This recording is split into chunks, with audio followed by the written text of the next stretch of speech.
আজ তো শনিবার, কালকে কিন্তু কলকাতা এবং আরসিবির মধ্যে ম্যাচ রয়েছে দুপুর 3:30 থেকে।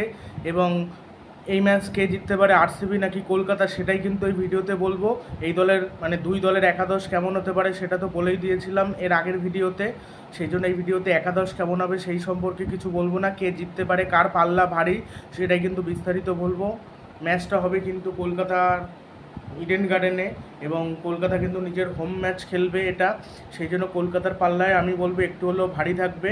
আর আরসিবির বিরুদ্ধে কলকাতা নাইট রাইডার্স সবসময় জিতে আসে, ভালো খেলে আসে। সে পাওয়ার প্লে হোক বা পাওয়ার প্লেতে কোনো সময় উইকেট পড়ে গেলে পরের দিকে হোক, কলকাতারকে আরসিবির বিরুদ্ধে হারে না।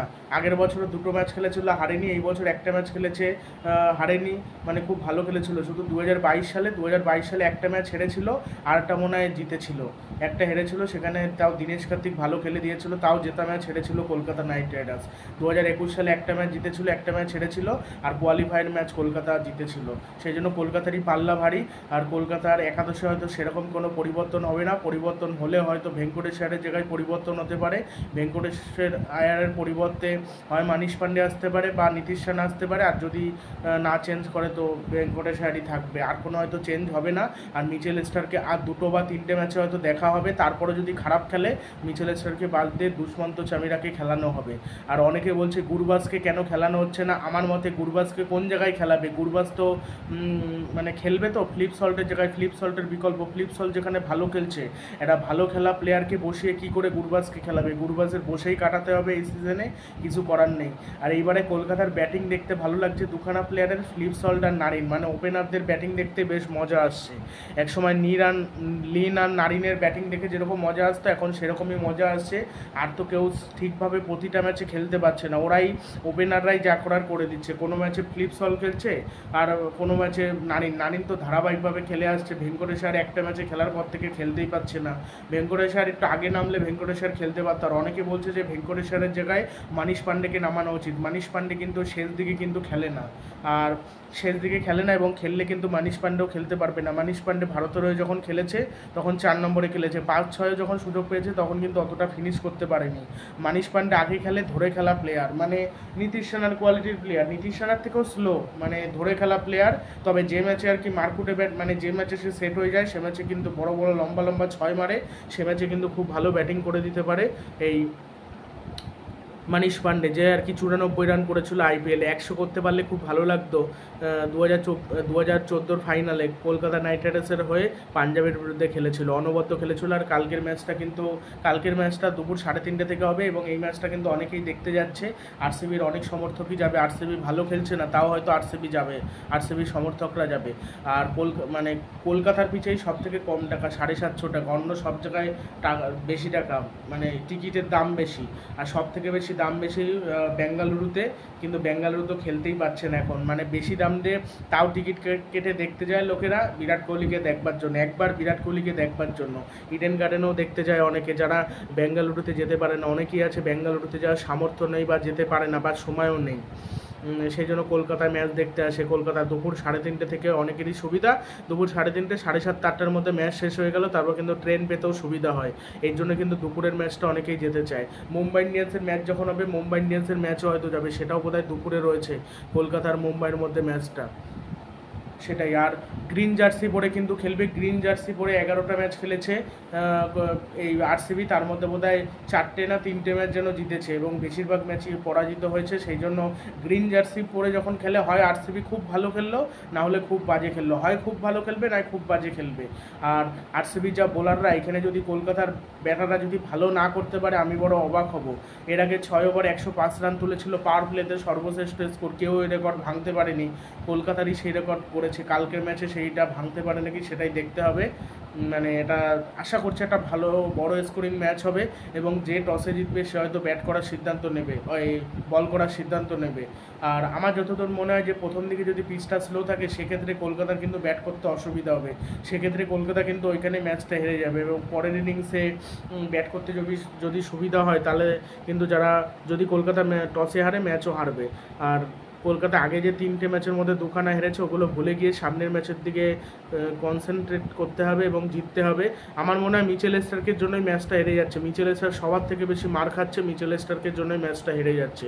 সুনীল নারিন চেষ্টা করছে, আর অ্যান্দ্রে রাসেল সেইভাবে বল করে উঠতে পারছে না, হয় শর্ট বল করে, না হলে হাফ বলই করে, না হলে একটা বাউন্সার করতে যায়, সেটা শর্ট বল হয়ে যায়, মার খেয়ে যাচ্ছে রাসেল। উইকেট পেয়েছে এবারের আইপিএলে 6টা মজায় ম্যাচ খেলেছে, 4টে না 5টা উইকেট পেয়েছে, কিন্তু সেইভাবে প্রভাব বিস্তার করতে পারেনি। ইকোনমি 11-র কাছাকাছি, প্রচণ্ড মার খেয়েছে। একমাত্র দেখলাম সুনীল নারিনকে ব্যাটে বলে ভালো পারফরমেন্স করতে, আর সুনীল নারিনকে রমম্যান পাওয়েল বলেছে যে আসন্ন টি-20 ওয়ার্ল্ড কাপে তাকে খেলার জন্য, কিন্তু সে খেলতে চায় না। সামনে যে টি-20 ওয়ার্ল্ড কাপ রয়েছে সে টি-20 ওয়ার্ল্ড কাপে খেলতে চায় না সুনীল নারায়ণ আর কি মানে টি-20 ওয়ার্ল্ড কাপ ঘরে বসে দেখতে চায়, মানে ওয়েস্ট ইন্ডিজের হয়ে খেলতে চায় না। কলকাতার হয়ে খেলছে আর বিভিন্ন লিগে খেলছে, কিন্তু দেশের হয়ে কেন খেলতে চায় না এটা আমরা কিছুতেই জানি না। আর ইয়াস দয়াল বনাম রিঙ্কু সিং আবার একটা লড়াই দেখতে চাই কালকের ম্যাচে। আর রিঙ্কু সিংকে একটু আগে ব্যাটিংয়ে পাঠাবো, শ্রেয়াসের 5 নম্বরে রিঙ্কু সিংয়ের জায়গাটা, তারপর নয় রাসেল নামবে, তারপর রমনদীপ। আর ভেঙ্কটেশ্বর যদি নামাতে হয় তারপরে আবার যদি ভেঙ্কটেশ্বরকে 5 নম্বরে নামায় কালকে, আমি বলবো ওখানেই স্লো হয়ে যায় ম্যাচটা। ওই ভেঙ্কটেশ্বর না পারে মারতে, না পারে ডট বল নিতে, স্ট্রাইক যে রোটেট করতে হয় স্ট্রাইক রোটেট করতেও পারে না। এখন যেন শ্রেয়াসের ব্যাটিংটা লাগছে নেই, এত মারকুটে ব্যাটিং ওপেনাররা করছে। শ্রেয়াসের ব্যাটিংটা তখনই দরকার হবে যদি 20 রানে 3 উইকেট বা 4 উইকেট পড়ে যায়, তখন হয়তো রিঙ্কু সিং আর শ্রেয়াসের। তো এবার কলকাতার ওরকম হয়নি, একটা ম্যাচে হয়েছিল যে হায়দ্রাবাদের বিপক্ষে, সেখানে তো রাসেল বড় ইনিংস খেলে দিয়েছিল একা 65 রানের ইনিংস, তারপর তার রাসেলের অত বড় ইনিংস খেলতে লাগেনি, তারপর দিল্লির বিপক্ষে 41 রানের ইনিংস খেলেছিল। আর রিঙ্কুর আগে রাসেলকে নামানো যেতে পারে, কিন্তু রিঙ্কু যদি একটু আগে আসে, রিঙ্কু হয়তো একটু বেশি মারকুটে, রাসেলও মারকুটে, কিন্তু রাসেলও শেষে আসে, তারপরে আসে, তাহলেই বেটার। আর রমনদীপ আসবে একদম শেষে। রমনদীপ ফিল্ডিং কিছু ভালো করে, কিছু আবার ক্যাচ মিস করে। আর বরুণ চক্রবর্তীকে ক্যাচ ধরতে হবে। বরুণ চক্রবর্তী উইকেট নিচ্ছে যেমন বল হাতে, তেমনি বল হাতে একটু মানে ভালো ক্যাচ টাচও ধরতে হবে, বা তাকে এমন দিকে দিতে হবে যেদিকে বল না যায়, যেদিকে খুব কম মানে নিজের মতো নিজে থাকুক, ওই দিকে একদিকে দাঁড়িয়ে থাকবে, ওটাই ভালো হবে। রিঙ্কু সিং কালকের ম্যাচে পুরো হয়তো ফিল্ডিং করতে পারে, তার কারণ রিঙ্কু সিং নিজেই বলেছে আমার একটু হালকা চোট ছিল, এই জন্য আমি খেলতে পারিনি, মানে পুরো খেলতে পারিনি, আশা করছি পরের ম্যাচ থেকে পুরোপুরি খেলতে পারবো। আর নীতিশ সেনা বোধহয় কালকের মধ্যে সুস্থ হয়ে ওঠেনি, মানে কালকের মধ্যে সুস্থ হয়ে উঠবে না, আরও কয়েকটা ম্যাচ পর থেকে হয়তো নীতিশ সেনা খেলবে। নীতিশ সেনা না খেলাটা কলকাতার জন্য একটু হলেও বড় ধাক্কা। 5 নম্বরে কিন্তু নীতিশ সেনা চলবে, নীতিশ সেনা কিন্তু মেরে ব্যাটিং করে। নীতিশ সেনা এর আগেও 5 নম্বরে ব্যাটিং করেছে, হ্যাঁ 3 নম্বর 4 নম্বর 5 নম্বরেও ব্যাটিং করেছে, 3 নম্বরেও কোনো সময় করেছে, 4এও করেছে, 4এই বেশি করে, 5এও করেছে, 5এও ব্যাটিং করে। কিন্তু ভেঙ্কটেশ্বর চলে না। ভেঙ্কটেশ্বর সব থেকে ওপেনার হিসেবে বেটার ছিল ও 2021 সালে। আর ভেঙ্কটেশ্বরকে পরের বার আমার মনে হয় ছেড়ে দেওয়া উচিত, অন্য টিমে যেয়ে খেলুক, ভালো খেললে খেলুক। এই ভাবতেই কেমন লাগে, ভেঙ্কটেশ্বরের জন্য আমরা গিলকে হারিয়েছিলাম, চলে না ভেঙ্কটেশ্বর, ভারতীয় টিমের সুযোগ পাবেও নাকি ঠিক না। ফিনিশার এখন যা কোয়ালিটি হয়ে গেছে ফিনিশারের, চলবে না। তবে ফিলিপস হল যদি প্রথম দিকে যদি কে বল করে সেটা দেখতে হবে। প্রথম দিকে ইয়াস দল যদি বল করে, সেক্ষেত্রে বাঁহাতি পেসারদের খেলতে একটু হলেও সমস্যা হয় ফিলিপস হল্টের, সেক্ষেত্রে হয়তো ফিলিপস হল্ট একটু চাপে পড়তে পারে। এছাড়া কোনো হয়তো চাপে পড়বে না, এছাড়া ভালোই খেলবে আরামসে। এবং দুই দলের মধ্যে আমার মনে হচ্ছে কলকাতায় জিতবে। আর কলকাতা এবং আরসিবির মধ্যে কে কোন দলকে সাপোর্ট করো সেটা অবশ্যই কমেন্ট বক্সে জানিও, এবং আজকের ম্যাচ কে জিততে পারে সেটা কমেন্ট বক্সে জানিও। আমার যতদূর মনে হচ্ছে আজকে না কালকে, কালকে যেহেতু